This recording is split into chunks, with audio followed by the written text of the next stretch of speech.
Oh, he's offering to help. Do you need help? Oh, would you mind? She's volunteered. She but offered. These were the only 2 participants who did good deeds at both opportunities. Thank you so much for the help. Of course. You maybe have some spare change. Here we go. Thanks a lot. Best of luck. There you go. You you so much. You're welcome.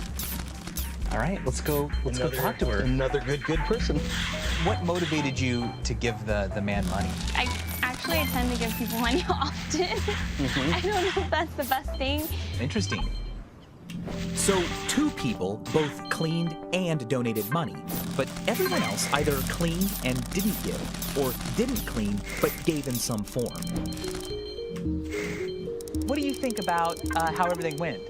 Well, it was really interesting. I would like to do it with many more people. But I think we saw the phenomena, right? We saw the thing happen.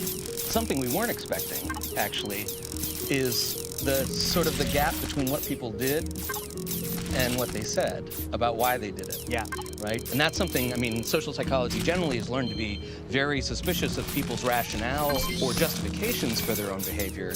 But these actually fit kind of nicely. You could see people straining to defend themselves if they didn't do a good deed that was open to them, right? And then a lot of people who did good deeds had the, well, of course, it's what anyone would do attitude, right? Yeah. I believe our study successfully created the conditions for moral licensing to emerge. It was a great first step towards taking this kind of study out of the lab and into the real world. But of course, many people already have a philosophy about giving to the homeless that might be stronger than the impact of a good deed they do. So we're not done yet. Now, here's what I want to do next, okay? We learned a lot of lessons today, and I think one of them is that when the scenarios you put people in are scenarios they may have experienced before, that can affect the results. If someone did or did not give money to a homeless person, they can easily explain it away as, well, I never do, or I always do. I want to find a scenario that we don't find ourselves in very often, that we haven't created a philosophy or identity about ourselves around.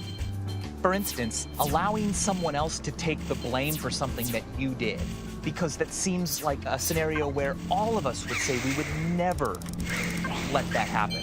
But if we build up significant moral license in that person, will they actually do something that none of us would ever want to admit that we would do? Are you down to plan something else? I am down indeed. All right, let's do it. Kyle and I developed a different sort of test to really try and pinpoint moral licensing by putting our participants in a situation they'd likely never been in before, and thus had no preconceived assumptions about. A test that might make people behave in a way that could surprise even themselves. Welcome, everybody. Thank you for coming today.